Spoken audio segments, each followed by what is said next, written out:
Forgot MC's Untold Stories with Buttas and Kush. Yo, y'all ready for our guests? I don't even think y'all ready yet, yo. I don't even think y'all ready yet. They ready, Kush? Yeah, they ready. You think they ready? Yeah, It's because... motherfucking OZ! It's OZ, baby! We got OZ in the building.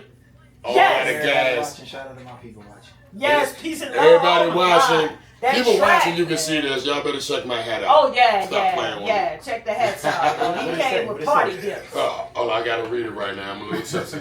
All out of gas, why run out? All out of gas, why run out? But yeah, that's me. It's like I can't even let it get to the last joint, the last blend. It's like, why run out? Let me get some more. You know what? Truth be told, all out of gas means if you go all out at everything you do and you use all your gas, why would you run out to do it? Right. Love that. Right. Look, we're gonna get right into it though. Like, so OZ, look. Tell these people, we're gonna start from the beginning. Man, come on. All the way from the beginning. What I wanna know is the age that you was like, yo, I love hip hop and this is what I wanna do. Man, that's almost like a two-part question. Like, cause when I first fell in love with hip hop, I didn't realize that's what I wanted to do. I wanted to DJ. But, so technically, I still wanted to do it, but I didn't realize where I was gonna play a part in it, and I was probably like 6, 7. I was super young. Yeah, I was super young, and I got strict parents who don't approve of listening to certain type of music because I'm Panamanian and Jamaican.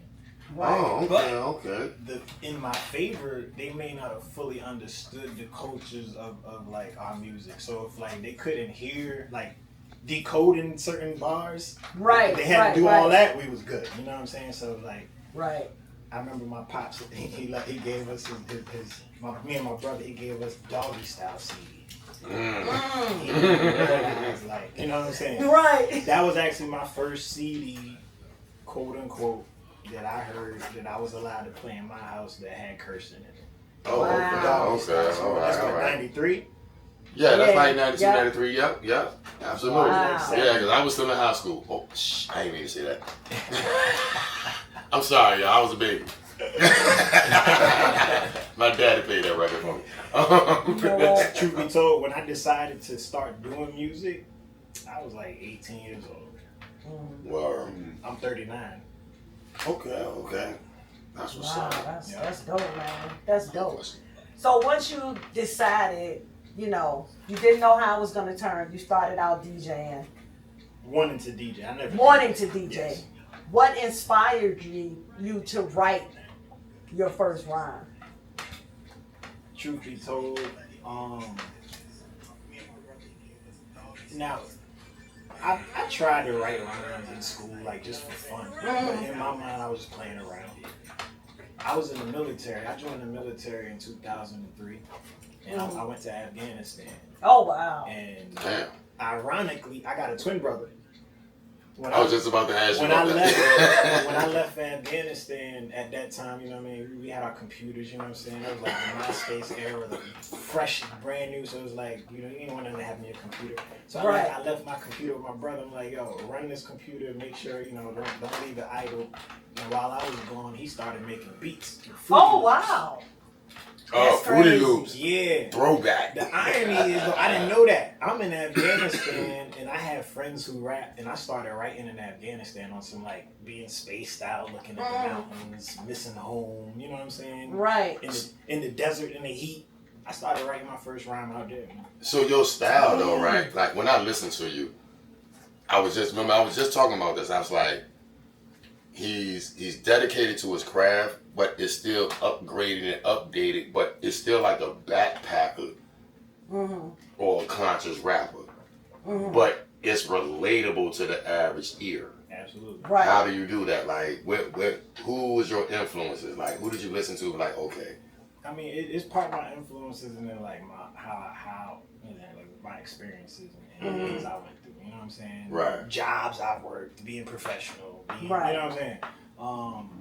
But my inspiration musically definitely comes from, initially Jay-Z, Eminem, Right. Thugs and Harmony. Ooh, okay. Like I just said, the Doggy Style Snoop, that was pivotal. You know what I'm saying? I know probably all those songs word for word. Nowadays, not to be cliche, I love Kendrick Lamar. Yeah. Right. And right now, I probably ain't never been inspired the way I'm inspired by the Clips. Right. Yeah. Right. Right, yeah. We were just talking about that earlier on the show. That Like, shit they different. put out a classic. That shit different. They put out a classic. They did. So look, Right. when we was off air or whatever, we was having a conversation with OZ, and I was telling Buttas like, OZ is not 804. OZ, where you from? I'm from Newport News, Virginia. That's where you were originally from, I right? was born in Baltimore, Maryland. Aberdeen, Maryland.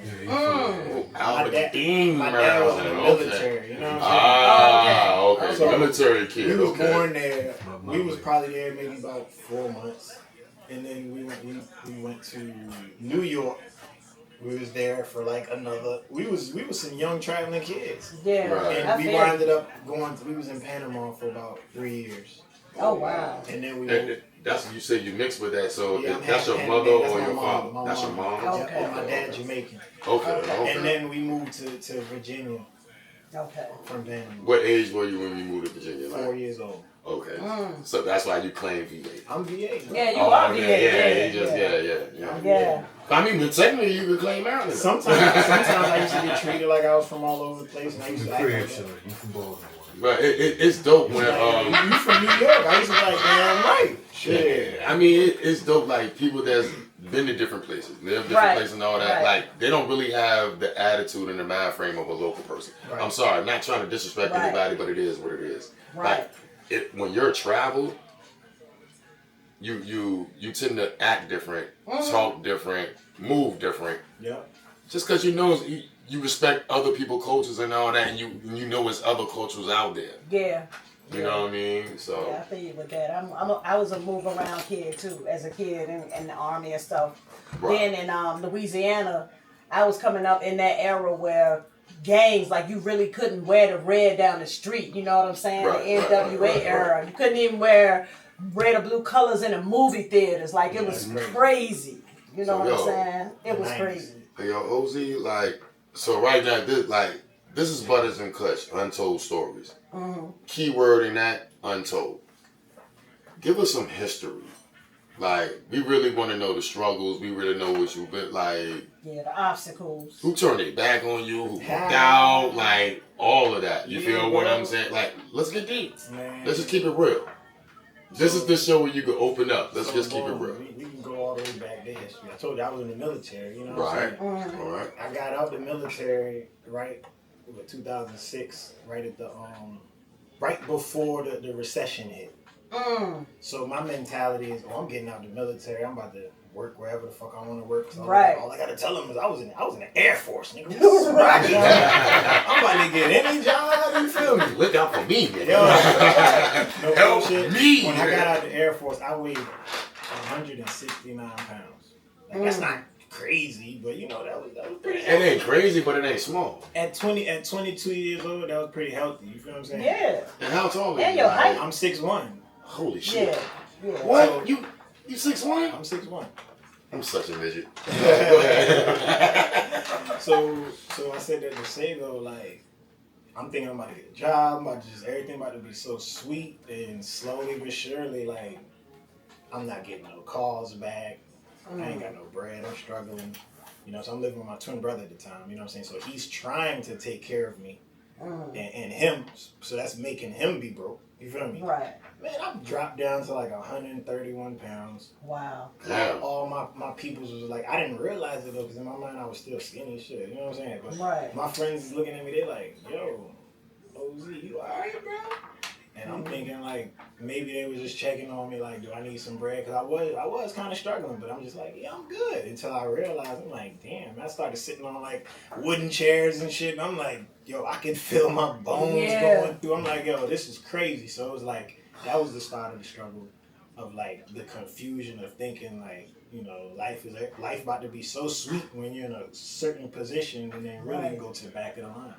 Right. You know what I'm saying? So shit got sweet. I started working your average jobs and shit like that. And I moved to Cali. I was in California. I lived in LA. Moved back. Started dibbling and dabbling, getting into trouble in the streets and shit like that. Fast forward, this when I met. Well, no. Let me pause it. Fast forward, I met Zaya Queen.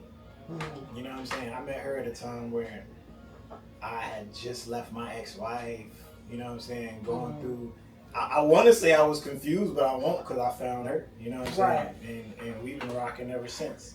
So that the time period I met you, how long was you and Zay together? If I had to guess, I met you in 2016.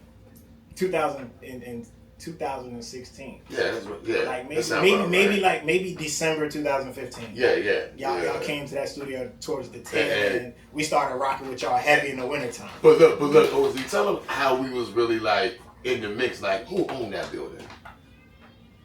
The dude from the Rangers? Yeah, see. You see what I'm saying? Yeah. From Rockefeller. Yes. You know what I'm saying? Rockefeller from the Rangers, half and Wise Peak. Yeah. So we was in the dungeon in that building. We was in the trenches, baby. We was in the trenches, yo. You know, shout out to 101 the fam. They was in that joint. That's where we met. Yup. No hate. That's where we met. 10-11 the fam. I was engineering crazy shows. My dog used to come through, holler at me. We used to blow it down, talk. He started rapping one day, especially I forgot the guy's name, but he used to play the drums and he had the office across from that. He used to play the drums and we just started freestyling one day and rhyming and vibing out. And I was like, oh boy, nice. Like, oh, he ain't a rookie. You know what I'm saying? You know what's crazy? You said me and Zay at that time, we only been together when you met me, bro. We have been together a year. Okay. So it was right when we been a year and a half. And y'all been strong ever since. Yeah. Oh man, that's what's up. Yeah. But they say black love. And then what's crazy is that not even to get into like charges or nothing like that, but that whole time I was on the run. Yeah. Cut the shit, man. Are you for real? That time I was on the run. So that whole time I was in that building, they came and got me from the building, bro. Wow. They came and got me from the studio. I'm walking out of the studio with her one day, and then I got in the car, and I said, I forgot something. I went back inside to get it, and then when I came out, I was getting in the car. Before I closed the door, don't close the door. Oh, it was crazy. Wow. We went through shit. I want to say she was about to go in on the boys too, y'all. At that moment, I was like, fuck it. Right. You know what I'm saying? But I feel like she was about to spaz on their ass. I don't know if she remember that shit. I had just said I opened up for Mobb Deep and Smith and Wesson in 2016. I was on the run. Quick story about that, right? My people's Shala. Shout out to Shala. They was doing an audition to open up for the opening slot for Mobb Deep, Smith and Wesson, and they was charging. And I was like, oh no, that's dead. It's like, we ain't doing that. We ain't doing that. It sound like us. Like, oh no, that's dead. And he was like, all right. Later on that day, he came in there. He was like, yo, because I believe you'll win, I'll pay for it. Wow. And this dude, like, he I'm not, you know, he won't no slouch, but he gonna penny pinch before he throw his bread out. You feel me? Right. And he put that bread down, and I was like, all right, bet. We went, I auditioned, and I won.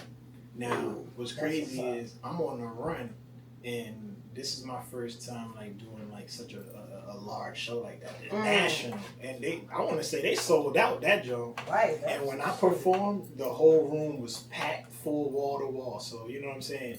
I'm sitting there thinking like, damn, if they looking for your boy, this is when they gonna come. I was like, they gonna be right out there waiting. Part of me, I'm not gonna lie, this was when like, you know, viral moments started popping. Right. So part of me is like, well, shit, I'm gonna be that rapper that's about to go viral though. You know what I'm saying? I don't necessarily want it to happen, but any publicity is good. It didn't happen. Luckily, it didn't happen. You know what I'm saying? I got to perform. It was good. It was dope. Fast forward, they wound up getting your boy. Had to do a year. I was gone for a year, came home the end of 2017. And then between then and now, I've just been grinding. I remember that time you was going too. Yep. I remember that. Yo, no bull, I'm going to say this. I remember that. If I wouldn't have left, that build, we'd still be there.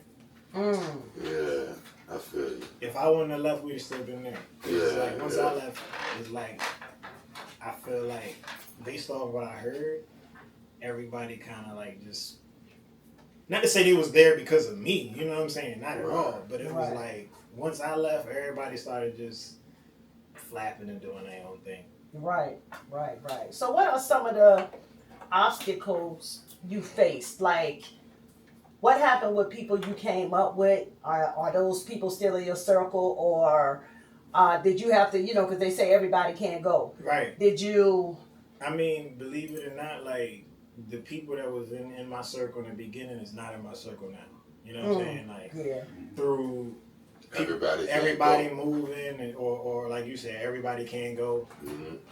But it's the typical shit too. You know what I'm saying? The envious shit, the jealousy. People not gonna admit that. You know what I'm saying? But it's like, I'm a good dude. You know what I'm saying? I've always been like wholeheartedly, one of those stand-up dudes that anybody that fucked with me, I don't care if you don't fuck with me now. You know what I'm saying? I'm gonna look at the camera. I don't care if you don't fuck with me now, but I was a real good dude. So at the end of the day, that's what you're gonna be thinking about when you stop fucking with me. Right. I don't give a fuck about. I don't care about none of the bullshit we had. You're only gonna be thinking about the real shit because I kept it. I'm gonna keep it a buck. That nigga like I stopped fucking with this nigga for no reason. It's almost it almost seemed like that. Yeah. And how did that shape? I really understand. And I'm not no saint. I'm not perfect or nothing, but it's like specifically on a music tip, without saying any names or bringing up anybody specific. The people that I fell out with over music seemingly was over nothing. Oh, you can drop names on this show if you want to. Right. But I mean, it's all up to you, but I respect that. I respect that. Right. And honestly, I feel like you almost have to go through that because the belief of who your friends are really fall on you. It ain't on who the friends are because you label them your friends. Right. Some people might respond as a friend, but most times they going along as a friend. Right. They just going along. You feel me? I don't care what you want to call it. They going along with you, and if you're going along with them, then that's what makes it great, or that's what makes it perfect, or that's what makes it best. But you're only going along until you can't go along no more. Because when that friend get that opportunity, that friend got that opportunity. You feel me? Right. So how did you feel about this state of music in Richmond? How did you feel about it as a whole? Good question. Now or in general? Now, like over the past year. I think last year, maybe 5 years. No, I mean just I don't even want to take it back that far. Just over. My personal take, I think like the Richmond scene might be at one as far as artists is concerned. It might be at one of its highest. And how you feel about the might be. The reason why I say that is because like you had eras where a lot of people was getting on, like per se getting on or like getting like traction in the industry. But as far as like the hunger and the artistry, it's a lot of artists in Richmond right now. Do you feel like the ones who made it reach back? See, that's where the I'm not from Richmond come in. Okay. I've been around, but I can't speak on who reached back and why they did or why they didn't. But they do that in the 757. From being around, me being here in Richmond, and me, because I've been here long enough to be able to speak on the shit. You know what I'm saying? I don't think there was too many reachbacks. There weren't many reachbacks as far as like the people that left. Right. Because you can't. People be like, when you get on, you're supposed to put everybody on. That's an illusion. Yeah. It's almost kind of like how, like, don't snitch. Like, while we all still follow that, like, that's an illusion. Right. You know what I'm saying? Like, if you want to help the next person, why would we even label it something else? Calling it snitching is labeling it something else. Right. Yeah, because I really think they got the snitching thing wrong. Because it's like, snitching is, me and OZ went out and we got a pack in the car, we got pulled over. I'm going to tell on him to beat my case. Exactly. But if I'm a civilian, you wrote a statement and I know I to save live your next shit. door to a rapist or a murderer, and I know this nigga killed somebody, and I call the police, that's not a fucking snitch. Right. Right. That's we gotta get that right with our culture, man. Like, yeah. It's only you're only snitching until it hits home. You know, then everybody ready to run out and tell. You know what I'm saying? But you don't care when it's happening to the next person. Yeah. You know? So do you feel like there's unity in music here? Or have you ever dealt with, I know you said everybody couldn't go, or some people you had to drop off, but do you feel like the love is real? See, be honest with you, like, when you on some leadership shit, like, you can't pay attention to, because it'd be a lot of bullshit. Like, I feel like that's everywhere, though. You know what I'm saying? Yeah. So if I'm being positive and trying to, like, not even send the right message, but just speak on the right shit, people are actually actively trying to bring motherfuckers together. I'm one of them. You feel what I'm saying? Right. And I know a lot of other people like me actively bringing people together. We share each other's shit. We pull up to each other's shows. We tell other people about each other's shit.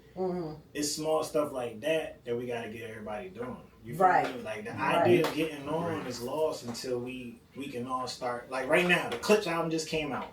Earlier today, I messaged like 20 people to be like, yo, tell me you listening to the Clips album. Right. Because I'm like, yo, I got to play my part in the shit. Right. Because now, when my man's drop his project, I'm going to do the same shit. Right. It's like, it's practicing. I'm putting it, it's like the same shit we do for the industry, we got to do for each other. Right. But the industry niggas don't got to do they haven't been rolling out their music or promoting it in a way, so they can just drop. And we be right there with it. This rollout taught us that we gotta respect our own shit. Right. You know what I'm saying? When the Clips first dropped, I ain't even gonna lie, I was semi pissed off at like the response of everybody reacting to the rollout and all that. Cause I'm like you just said, support. Yo, I know a lot of friends that roll their shit out. Right. I know a lot of people that put in a lot of work to their music, and outside of the circle, everybody, it was insignificant because it was like another person posting music. Sharing their shit. Right. But yet the Clips ain't dropped nothing in 16 years, and they can roll some shit out and everybody hype. Right. And I'm not saying that you're not supposed to be, but damn, your peoples was really putting in they pennies and pinches into their shit, and you ain't even fucking with it. Right. Yeah, when was that first Clips album? Was it 04? Mad long ago, bro. 02 or something like that. It was a long time ago, right? Right, yeah, it was. So it's man, for them to drop him, oh man. Alright, look. Interview was going so crazy. Our time is running out. Hey Fro, just give us a song or two real quick, and we're gonna come right back. When we come back, we're gonna let you know how to follow this nigga, how to get all his music, everything he needs y'all to know. Yes, all of that. All of that. Man, sure, I'm sorry. I be always randomly wanting to make the Griselda sound. Appreciate y'all having me on the first show. OZ boom. Yo, yes. It's on the way. Yeah, good things going on.